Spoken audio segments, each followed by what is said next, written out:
Hi friends, welcome to DSA Progress channel. Today we'll be solving print last character of a string problem. The problem statement states that given a string S, return the last character of a given string S. So this is a single liner, straightforward answer. We just have to return string dot char at S dot length -1.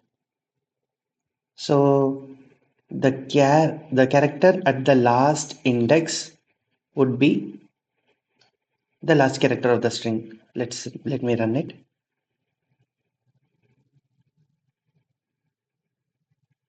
Yes, friends. All the test cases have passed. Let me submit this.